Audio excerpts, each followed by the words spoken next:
Synes du, at der er for lidt, der går i kirke nu til dags? Altså, det er svært at sige generelt, men jeg vil mene det. Altså, jeg synes, at nu kommer på søndag, så vil jeg tro, der er cirka 100 i kirke her.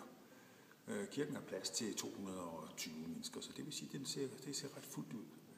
Så hvis du ser på Højdebrandskirken, så er vi aldrig tomme herinde.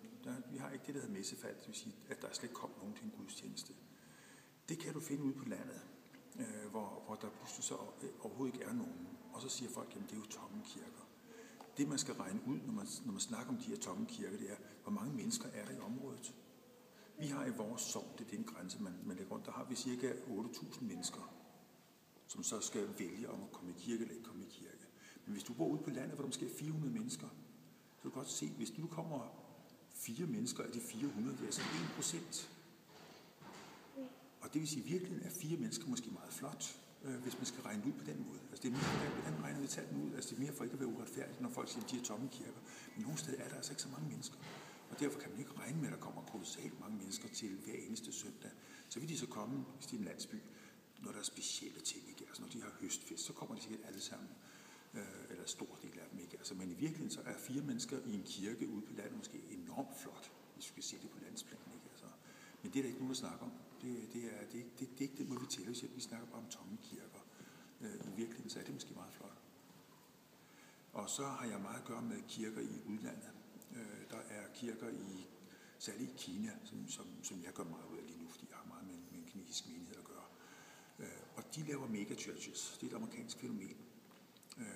Og hvis I har været til fodboldkamp inde på altså inde et stort sted, altså Brøndby, hvad vi er, eller sådan nogle ting, og så mærke det her sus af at være rigtig mange mennesker sammen, eller til koncert, hvor man pludselig er 1000 mennesker sammen om ét ting. Det løfter det hele. Det er vi ikke vant til Danmark. Men i USA er det fundet ud af, at man lige skal lave kirke, ligesom lave stadion. Så de laver megachurches. De lukker simpelthen små kirker, og så har de bare en kæmpe kirke med plads til, 10 eller 15.000. Og så ser det jo fantastisk flot ud. Men spørgsmålet er, om de i virkeligheden har tabt nogen, fordi der er også nogen, der ikke synes, det er sjovt at komme til de her underholdningsshows, som de virkelig bliver.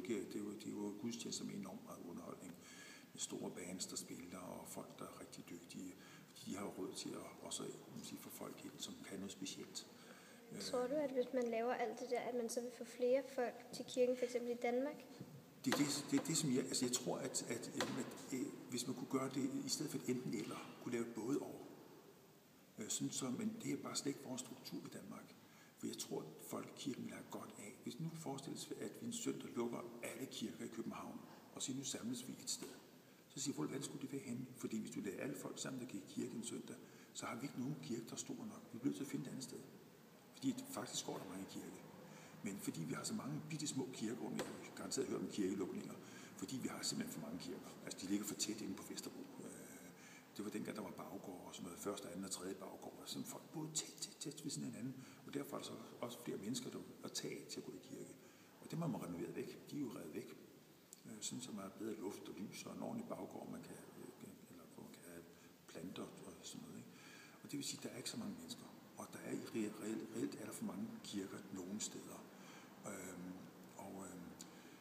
Og der er altså, man skal spørge, hvad gør vi virkelig? Skal vi lukke kirker, eller skal vi ikke lukke kirker? Eller skal vi bruge dem på en anden måde? Og det mener jeg, det er vigtigt at tænke over.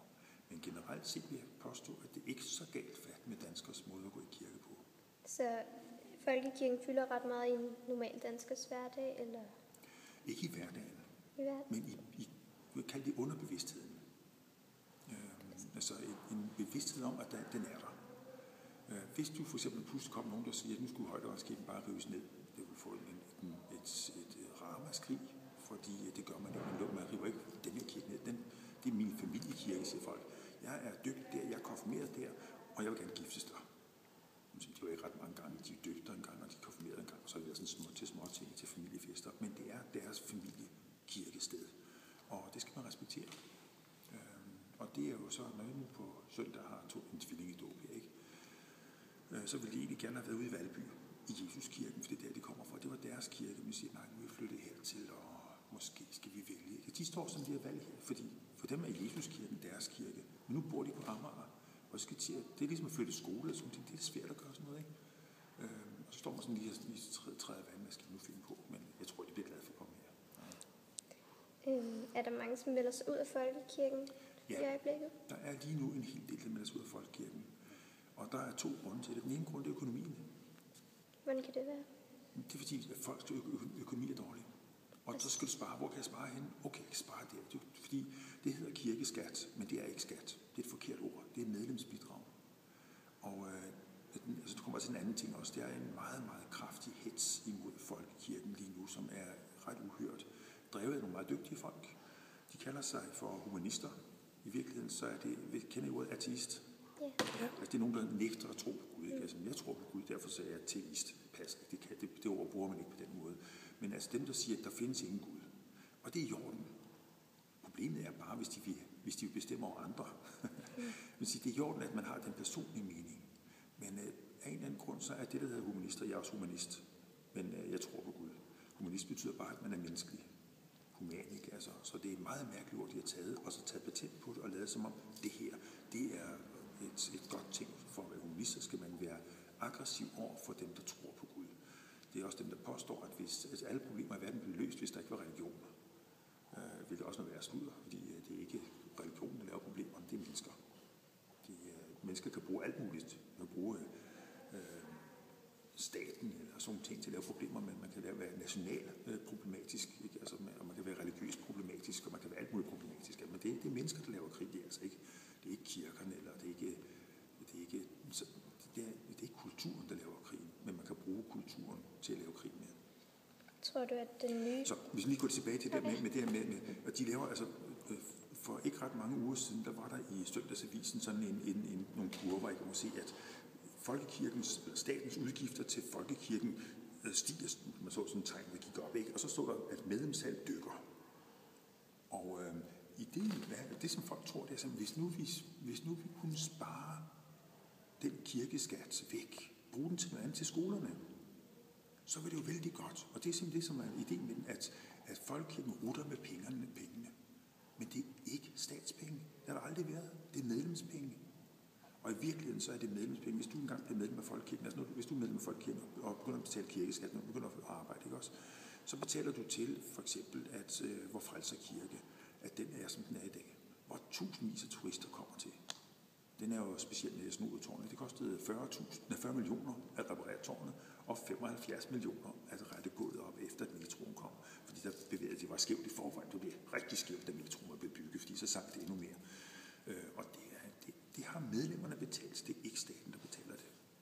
Og det vil sige, at alle dem, der ikke er medlemmer, de rider gratis med på det der, for det er mange penge for vores område at skulle betale så meget. Det er frygtelig mange penge. Det er kun fordi, vi har mange medlemmer på Amager, at det kan lade sig gøre. Ellers har vi gået i rød betalingslinje på det her. Fordi der er mange, der stadigvæk støtter. Og det er også en af de ting, hvis man følger lidt efter, så har Amager Provsti sagt, at vi er trætte af at skulle betale til andre, fordi der er mange medlemmer, der er mange, der er trofaste på Amager.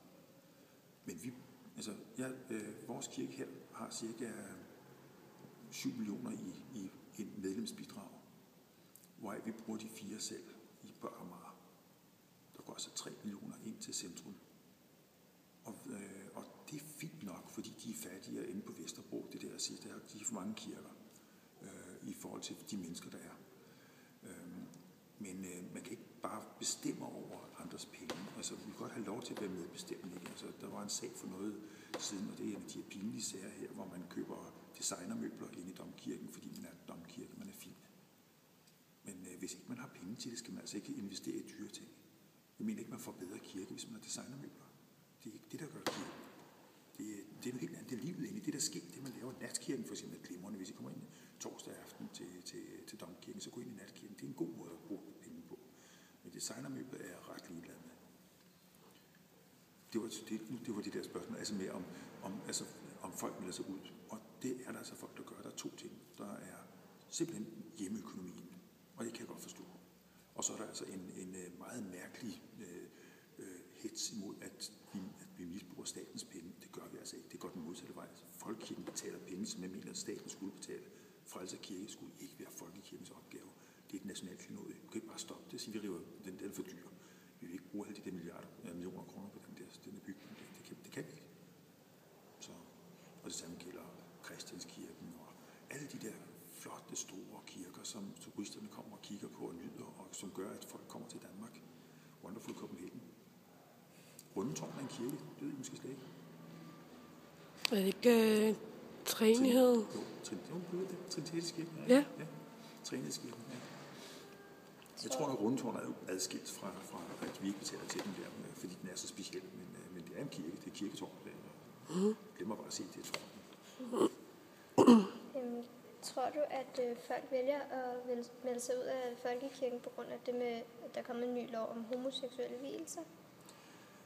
Det er igen et af de steder, hvor tingene kører med nogle programmer nedunder. Fordi selvfølgelig skal man tage stilling til, om folkekirken vil vie homofile eller ikke. Det hed det ikke gamle dage. Jeg ved ikke, om det hed det. Da jeg var ung, der hed det homofili.